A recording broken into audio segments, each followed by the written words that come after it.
Mesdames, Messieurs, bonjour, merci de nous accueillir chez vous. Je suis ravi de vous retrouver pour ce journal de la mi-journée sur Alizé Télévision ce vendredi 24 juin. L'invité de notre journal ce midi est Gaël Musquier, président d'OpenStreetMap France. Ce jeune et brillant chef d'entreprise est invité à animer un atelier débat dans le cadre de rendez-vous économiques organisés aujourd'hui au CWTC de Jarry. Commençons ce journal avec cette bonne nouvelle. Le nombre hebdomadaire de nouveaux cas cliniquement évocateurs de Zika est en diminution selon le dernier point épidémiologique de l'Institut de veille sanitaire en date d'hier. Une tendance qui demande à être confirmée dans les semaines qui viennent, mais qui laisse espérer un recul de l'épidémie. En Guadeloupe et pour les îles du Nord, le service antivectoriel de l'Agence régionale de santé est en première ligne dans la prévention de la transmission des maladies véhiculées par les moustiques. Depuis peu, les nouveaux locaux de l'Agence régionale de santé située au Rézé aux Abîmes hébergent un laboratoire plus grand pour accueillir la formation des agents à l'identification d'espèces de moustiques. Ce nouvel outil était inauguré aujourd'hui, ce matin. Reportage, Johan Charpentier-Titi. Le service de lutte antivectorielle de l'Agence régionale de santé se dote d'un nouvel outil afin de lutter plus efficacement, notamment contre le Zika. Auparavant, les équipes étaient situées à Jarry, dans des locaux pas vraiment adaptés. Ce nouvel outil doit permettre de mettre en place la stratégie de lutte antivectorielle voulue par l'ARS. Ça correspond à la fois donc, à des nouveaux locaux, donc des meilleures conditions de travail pour le personnel, un nouveau laboratoire, puisque pour effectivement observer le moustique et voir ses mutations, et inaugurer des nouveaux outils que sont les tablettes lorsque les équipes sont sur le terrain pour récupérer les données, en particulier sur les gîtes larvaires qui sont observés et les maisons qui ont des gîtes larvaires, et ensuite les traiter le plus rapidement possible pour agir. Un nouveau laboratoire, plus grand et bien équipé, qui pourra accueillir en formation continue des agents de la lutte antivectorielle ou des contrats aidés recrutés par les différentes collectivités. Nous avons un stéréomicroscope qui nous sert à identifier tout d'abord les larves moustiques qu'on récolte sur le terrain. Au niveau des ports, aéroports aussi, là on fait de la surveillance entomologique qui consiste à poser des pièges pondoirs pour surveiller justement l'introduction de nouvelles espèces. Et depuis environ 2 ans, ce sont les tablettes qui accompagnent les agents sur le terrain. Fini le papier, toutes les informations récoltées sont informatisées. On va sur le terrain avec les tablettes, ça nous évite d'utiliser du papier. On fait rentrer le nom de la personne, la maison visitée, son adresse, si elle est visitée ou pas, s'il y a des gouttières, si les gouttières ont de l'eau. Et là, on répertorie tous les gîtes larvaires qu'on trouve. Là, c'est tous les gîtes qu'on a visités en Guadeloupe depuis le 1er janvier jusqu'au, là c'est écrit 31 décembre, mais c'est jusqu'à la date d'aujourd'hui. Nous avons réalisé 18 745 enquêtes. L'inauguration aura aussi permis à l'ARS de présenter l'outil pédagogique SAPIC destiné aux scolaires, Zika, dengue, chikungunya. Pour répondre à ces menaces, la lutte antivectorielle est armée, au moins technologiquement. Parlons économie avec ces rendez-vous organisés aujourd'hui au CWTC de Jarry jusqu'à 18h. Plus d'une trentaine d'experts devraient être présents pour échanger avec les visiteurs sur des espaces dédiés à l'économie régionale et à la création, la gestion et le développement des entreprises. Parmi ceux qui ont répondu à l'invitation, Sébastien Célestine, le jeune entrepreneur qui a fondé Olmol, le premier réseau social et e-commerce des artistes et des fans de musique. Interrogé par Céline Allègre, il s'exprime sur les difficultés à mettre en place et à pérenniser un projet innovant. Je vous propose de l'écouter. La vraie difficulté, c'est comment on réussit en fait à durer, à tenir dans le temps. Parce que les contraintes qu'on a quand on est dans de l'innovation, c'est comment on se débrouille pour convaincre que ça va fonctionner. Pour convaincre que ça va fonctionner, il faut déjà prendre du temps à créer un produit qui fonctionne. Pour créer le produit qui fonctionne, il faut faire une équipe. Pour faire l'équipe, parfois, il faut des financements. Donc, on est toujours dans cette logique un peu de valoriser ce qu'on fait. Et puis, on apprend à valoriser ce qu'on fait sur le tas, au fur et à mesure, en présentant aux uns aux autres, en améliorant le produit, en démarchant des clients, etc. Et ça prend du temps. Partenaires financiers, au début, on a eu beaucoup de mal parce qu'on les cherchait en partant de rien. Et puis, à un moment, on s'est décidé nous-mêmes à y aller, même si on n'avait pas forcément les partenaires, et à montrer justement qu'on sait faire et qu'on peut nous faire confiance. Moi, quand j'ai commencé, j'étais étudiant toujours, donc pas d'expérience, pas salarié, etc. Et donc du coup, on a montré qu'on savait faire. Et puis après, naturellement, les partenaires qui trouvaient en quelque sorte leur intérêt et voyaient qu'on avait au final l'expérience et l'expertise pour pouvoir réaliser ça, nous ont suivis. Alors parmi les intervenants à ce rendez-vous, il y a Gaël Musquet qui animera un atelier débat cet après-midi. Bonjour. Bonjour. Vous êtes président d'OpenStreetMap France et vous êtes venu nous parler de cet atelier, mais aussi nous parler de votre projet. On écoutait Sébastien Célestine. Vous confirmez ce témoignage ? Alors c'est la dure vie, on va dire, même si beaucoup de Français et d'Antillais se lancent dans l'entrepreneuriat, mais c'est vrai qu'il faut être à la fois au cœur de ton activité, la promouvoir, gérer les aspects techniques, technologiques, humains. On l'oublie souvent dans le numérique. Il y a beaucoup d'aspects humains. C'est d'abord des hommes et des femmes qui produisent les services, les sites, etc. Donc il faut les gérer, il faut les payer. Et donc oui, je le confirme. Et puis à la région de France où je suis aussi souvent interrogé sur ces questions-là, on essaie de remettre souvent auprès des entrepreneurs la question de l'homme et des femmes dans les entreprises au cœur du débat. Alors vous êtes à peine plus vieux que Sébastien Célestine, vous avez 36 ans, vous êtes guadeloupéen et vous êtes donc le cofondateur et président d'OpenStreetMap France. Présentez-nous ce projet. Alors OpenStreetMap, pour faire court, c'est le Wikipédia de la cartographie. C'est un projet qui est né en Angleterre en 2004 et depuis 2011, effectivement, on a créé le chapitre français, donc l'association française à Paris. Et l'idée pour nous, c'est de cartographier toutes les routes de France, donc, et puis les forêts, les champs de canne, des points intéressants, des points d'intérêt, des restaurants, des bars. Ce sont aujourd'hui à peu près 20 000 personnes, 20 000 Français qui se mobilisent. 20 000 contributeurs en France. La France est le deuxième pays le plus actif au monde sur ce projet, juste après l'Allemagne, devant la Russie et les États-Unis. Et aujourd'hui, pour vous donner une idée, c'est 1000 km qui sont tracés par jour par près de 200 personnes tous les jours qui cartographient comme ça la France. Alors deux questions. Est-ce qu'il y a parmi ces contributeurs des contributeurs locaux de Guadeloupe ? Et deuxième chose, qu'est-ce qui fait la différence entre votre projet et Géoportail par exemple ou Google Maps ? Alors, en Guadeloupe, oui, on a des contributeurs. On a une association mythique en Guadeloupe qui s'appelle Guadalog, qui est le groupe d'utilisateurs de Linux de Guadeloupe, donc des libristes comme on les appelle, des personnes qui sont très attachées aux valeurs de liberté dans le code source, dans les données, qui ont organisé d'ailleurs une cartopartie, donc qui ont invité des Guadeloupéens à venir cartographier la Désirade, Jarry, qui est une zone d'activité complexe, avec des adresses qui bougent, des commerces qui ouvrent, qui ferment, qui se déplacent. Et donc voilà, on a sur le territoire des personnes actives. Ce qui différencie OpenStreetMap d'un Géoportail ou de Google Maps ou d'autres, Michelin par exemple, c'est le fait que OpenStreetMap soit une communauté. Ce sont des citoyens qui se mettent autour d'une table, autour d'un lieu, sur une thématique pour cartographier leur territoire, ce qui leur tient à cœur. On parle souvent, de manière anecdotique, de troubles obsessionnels cartographiques. Moi, j'en ai quelques-uns. J'aime beaucoup cartographier les poteaux incendies pour les pompiers, les transformateurs électriques, par exemple. D'autres en ont, d'autres sur la gestion de crise, par exemple, ou encore sur des points d'intérêt autour des bars, autour la distribution de bières. Par exemple, on a une femme qui s'est attachée à créer un projet qui s'appelle Open Beer Map, qui liste toutes les bières distribuées dans les bars, les happy hours, etc.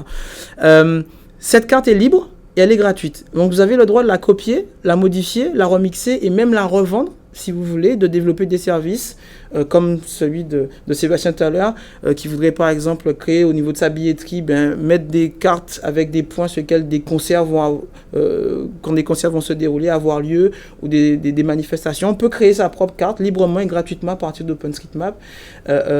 Et ça permet aussi de créer de la richesse, de l'innovation et de la souveraineté, de l'indépendance du territoire, de créer des emplois locaux à partir de ces données-là. Alors justement, il y a ce côté fun qui peut être utilisé par le projet, mais il y a aussi quelque chose plus lié à la prévention des risques que vous développez. Tout à fait. Depuis 2010, suite au séisme d'Haïti, j'ai été touché personnellement, j'étais à Aix-en-Provence à l'époque, par ce qui se passait en Haïti, et la communauté OpenStreetMap s'est très fortement mobilisée pour pouvoir cartographier Port-au-Prince. En 2013, on a même eu une équipe qui est partie là-bas faire voler des drones pour pouvoir recartographier les quartiers, la reconstruction, éviter que les gens reconstruisent dans le lit de rivière et se retrouvent noyés par rapport à des montées subites d'eau après des averses. Et on est revenu il y a quelques mois pour participer à la grand-messe de Carib Wave, qui est une grande simulation de tsunami, avec nos partenaires, avec nos amis du Guadalog et de Guadeloupe Tech, à Marie-Galante. Donc on s'est en plus mis dans des conditions défavorables pour pouvoir montrer qu'on pouvait aussi, à Marie-Galante, innover, déployer des solutions technologiques, ouvertes, libres, documentées, pour pouvoir prévenir l'arrivée d'une vague, d'un tsunami, rétablir les communications et faire face aussi à des manquements parfois de l'État sur le système d'alerte descendante. Donc pouvoir être capable, comme au Chili, en septembre 2015, d'évacuer 1 million de personnes en 48 minutes, mais qu'on puisse utiliser ces moyens techniques, ces moyens technologiques, ces téléphones dont nous disposons pour pouvoir faire face à des catastrophes majeures et pouvoir évacuer à temps, que les gens sachent comment évacuer, par où passer. Alors, vous êtes en Guadeloupe pour certainement parler de ce projet, mais également pour animer cet après-midi un atelier débat dans le cadre d'un rendez-vous économique organisé au CWTC de Jarry. Comment se libérer de l'emprise des géants du net? C'est le thème de votre atelier. Quelle réponse à cette question? Alors, utiliser des standards libres, utiliser des données libres, utiliser des logiciels libres. Alors, ce sont des logiciels comme les données d'OpenStreetMap que vous avez le droit de copier, modifier, remixer.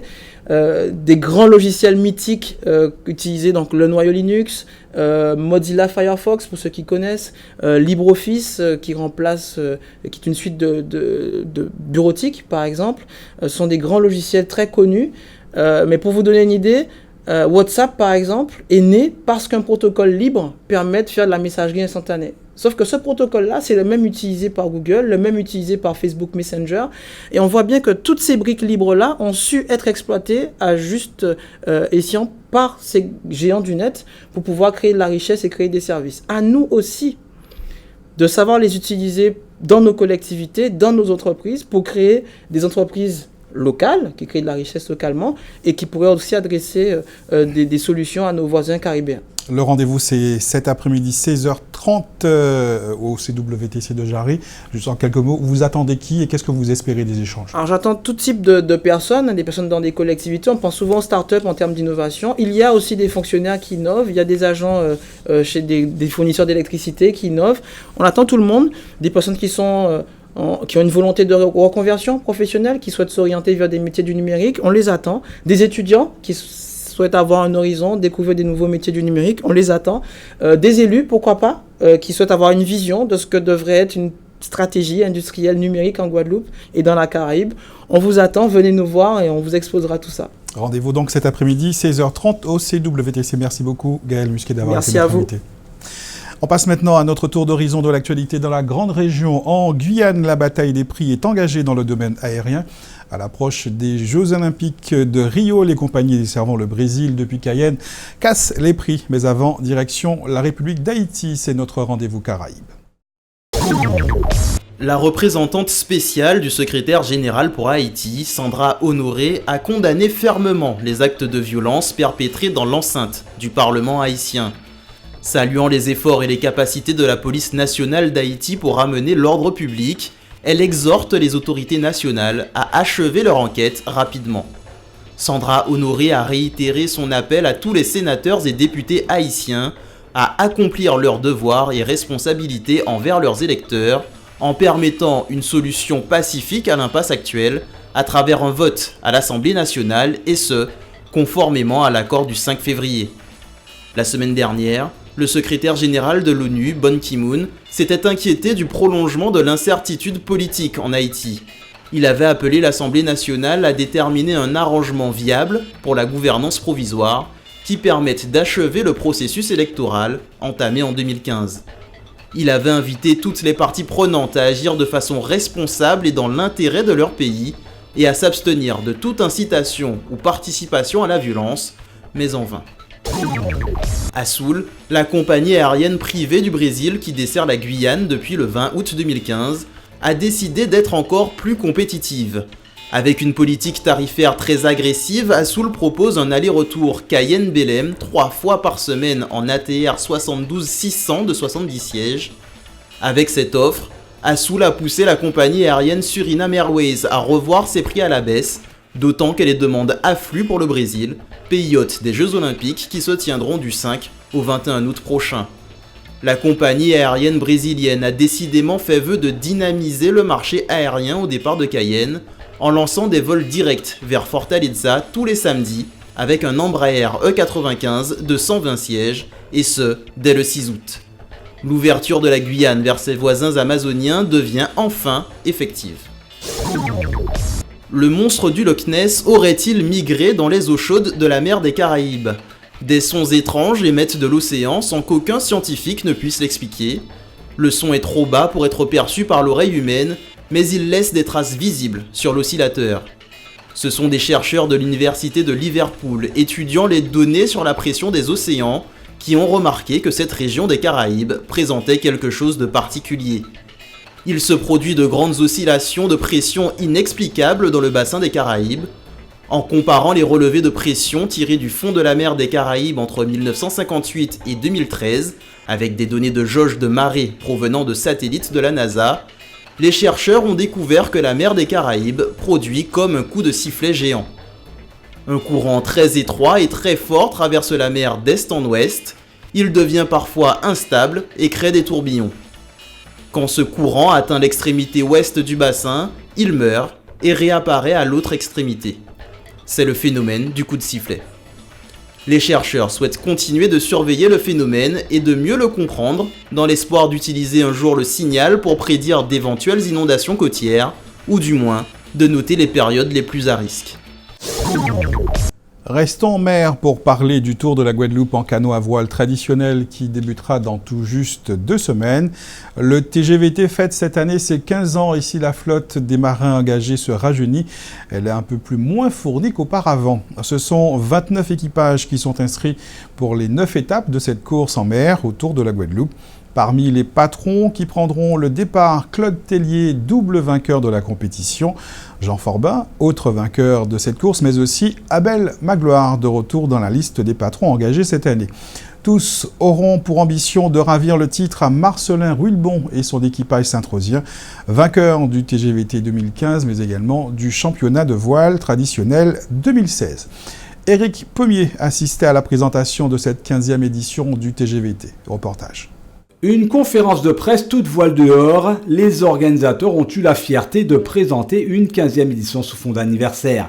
Oui, déjà 15 ans que le TGVT sort la tête de l'eau pour sa traditionnelle compétition annuelle. Une manifestation ancrée en effet dans le calendrier des grands rendez-vous sportifs depuis 2002. Elle est programmée cette année du 9 au 17 juillet prochain. Et c'est vrai que pour cette année, c'est 15 ans que le temps passe vite. Mais c'est un beau spectacle que nous pensons qu'on va offrir aux Guadeloupéens. La fête sera belle, même si le nombre de canots diminue, comme je disais, parce que y a beaucoup de jeunes qui ont pris place. Les anciens sont partis, donc le temps de former les gens, mais quand même il y a beaucoup de jeunes, beaucoup de femmes. 8 étapes figurent au programme, parmi lesquelles Petit Canal qui ouvrira le bal pour le prologue dès le 9 juillet. C'est une première. Au total, les équipages parcourront 117 000 nautiques, soit environ 6 000 milles nautiques par étape. Bien sûr, les équipages ont répondu à l'appel du grand large, sauf que cette année, les étapes se veulent plus côtières et donc certainement plus techniques.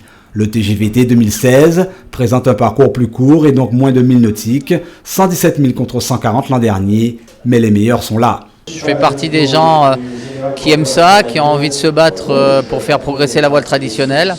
Mais c'est évident que cette année, il y a du monde au portillon, comme on dit, et la bagarre sera belle sur l'eau. C'est qu'il y a des jeunes qui arrivent sur ce TGVT, qui ont les dents longues, et bien forcément, à un moment, ils vont nous battre, ils vont réussir à passer devant. Donc on continue à faire de la résistance et on essaye d'aller chercher des victoires, parce que il n'y a que ça qui est joli, la victoire. Enfin, de la concurrence directe pour l'équipage de Tibijou, qui devra en découdre cette année contre 2 autres équipages féminins. Cerise sur le gâteau, les filles de l'océan devront s'arracher un maillot, celui de la meilleure équipe. Une bonne nouvelle pour davantage motiver les troupes. Pour l'instant, c'est très à terre effectivement que ça se passe. Beaucoup de choses à gérer, de logistique, etc. On a évidemment notre partenaire Eurogold qui nous aide aussi sur tout ça, sur toute cette gestion-là. Donc voilà, c'est beaucoup là-dessus. Évidemment, on ne perd pas de vue le but ultime qui est la navigation pour nous. Lui, c'est probablement le futur champion de la voile traditionnelle. Pour l'heure, c'est le plus jeune de la flotte. Dean n'a que 11 ans et affiche déjà une envie farouche d'être sur l'eau. On m'a pas forcément demandé de venir, c'était on va dire une porte ouverte. Il y avait de la voile trad à Sainte-Anne, avec l'équipe Avolsa et on m'a demandé pour essayer et j'ai bien voulu essayer. On m'a fait essayer et on m'a demandé est-ce que je voulais être dans leur équipe et on m'a dit oui. Ça va bien se passer et on va pas forcément être premier, mais l'important c'est de participer. 29 bateaux sont annoncés au départ de cette grande course traditionnelle. 29 bateaux et surtout un champion en titre à qui il va falloir tenter de voler la vedette. Dure mission. Wilbon Marcelin a déjà affiché ses prétentions en remportant pour la 2e année consécutive le championnat de la Guadeloupe. Et ceux qui suivront ce tour de la Guadeloupe en canot à voile traditionnel devront impérativement en avoir sur eux, outils de mode mais aussi et surtout outils de protection. Il en existe de toutes les formes, de toutes les couleurs mais aussi à tous les prix. En magasins spécialisés ou dans différentes échoppes, ils s'en vendent des dizaines chaque jour et je parle là de lunettes de soleil. Comment choisir vos prochaines lunettes de soleil? Quelques conseils avec Cécile Allègre. Ronde, carré ou ovale, chacun fera son choix parmi les lunettes de soleil. Si elles sont devenues un accessoire de mode indispensable, elles sont surtout les seules à pouvoir protéger nos yeux du soleil. Mais comment choisir des verres efficaces? La catégorie 0-1, c'est une teinte très claire, donc plutôt en faible luminosité en début de matinée ou fin de journée. Et catégorie 3, en fait, plus on monte en catégorie, plus l'intensité de la teinte est importante. Et tout ce qui est polarisation, c'est des filtres qui vont justement permettre de filtrer tout ce qui est rayon éblouissant des surfaces planes. Donc la route, la mer, tout ce qui est panneaux réfléchissants et autres. Et donc là, on a vraiment une protection vraiment optimale. Les verres polarisés sont aujourd'hui ceux qui protègent le plus. Ils sont d'ailleurs utilisés par une majorité de marins. Alors, aux parents, aux enfants, moi je conseille un petit peu plus les verres polarisés, dans la mesure où ça absorbe mieux la luminosité. Chez les adultes, beaucoup protègent leurs yeux, mais les enfants sont souvent oubliés. Trop chers, trop fragiles, nombreuses sont les excuses. Pourtant, ils représentent le public le plus fragile. Je conseille vivement aux parents de choisir une paire d'eau solaire à leur enfant, de préférence polarisée, pour vraiment avoir une protection optimale, parce que les yeux des enfants sont beaucoup plus fragiles que les nôtres, donc il faut systématiquement leur mettre les lunettes de soleil. Pour certaines utilisations, comme la conduite, des verres particuliers existent. Il y a un autre verre approprié pour la conduite le soir, c'est du Kiros, c'est un verre jaune. C'est plus pour la conduite, plus pour les phares de voiture. Pour les vacances, il faudra donc penser à la serviette de plage, à la crème solaire, mais aussi aux lunettes de soleil. Et pour clore ce journal, partons à la rencontre de Joël Nanquin dans son atelier de Mornello. L'artiste peintre consacre sa nouvelle exposition personnelle à Guy Tyrolien, une exposition intitulée Credo, du nom du poème de l'auteur Marie Galantais, extrait de l'ouvrage Feuilles vivantes au matin. Reportage. Pour la première fois, Joël Nanquin expose son propre travail dans son atelier. Exposition Credo, du nom d'un poème de Guy Tyrolien. Le ton est donné, le plasticien guadeloupéen mêle peinture et littérature. Il faut dire que la littérature et la poésie nourrit mon travail et me nourrit moi-même. Donc tout naturellement, j'ai choisi Guy Tyrolien cette fois. Surtout j'ai eu la chance de le rencontrer et j'aime beaucoup son œuvre. Donc Marie Galantais aussi comme moi. Donc voilà, et j'ai voulu lui rendre hommage. D'autant que je trouve que dans notre pays, trop souvent nous avons des grands hommes comme Tyrolien qui sont assez peu connus. Une exposition de 27 œuvres qui s'inspire de l'univers du poète. Alors il faut bien comprendre que ce ne sont pas des illustrations de poèmes, mais c'est un univers que j'essaie de partager avec lui. Un univers, c'est-à-dire l'univers Marie Galantais, ses préoccupations pour Marie Galante, mais aussi son regard sur le monde, sur l'Afrique, sur l'homme, tout naturellement. Dans son atelier, Joël Nanquin a plutôt l'habitude de valoriser les autres artistes, la jeunesse guadeloupéenne. Depuis 4 ans, il accueille écoliers et lycéens, sa façon de participer à l'éveil des consciences. Ça me tient beaucoup à cœur ce travail-là parce que je me suis rendu compte que nous n'avons pas ici assez de lieux d'exposition. Et les enfants d'ici ne profitent pas assez des espaces dédiés à l'art. Donc voilà, j'essaie d'apporter ma pierre à l'édifice. Pour son vernissage, Joël Nanquin espère une belle fête pour rendre hommage à Guy Tyrolien Voilà son credo. Vernissage de cette exposition ce soir. Un point sur la météo pour aujourd'hui. Le soleil de ce matin risque de disparaître derrière les nuages dans l'après-midi. Des averses sont attendues dans la plupart des communes de Guadeloupe. Celle du centre devrait rester épargnée. Pour aujourd'hui, l'indice Atmo est de 4 pour une bonne qualité de l'air que nous respirons selon Guadair. Dans un instant, l'actualité nationale et internationale. Je vous souhaite bon appétit. On se retrouve ce soir à 19h pour un nouveau point sur l'actualité locale et régionale.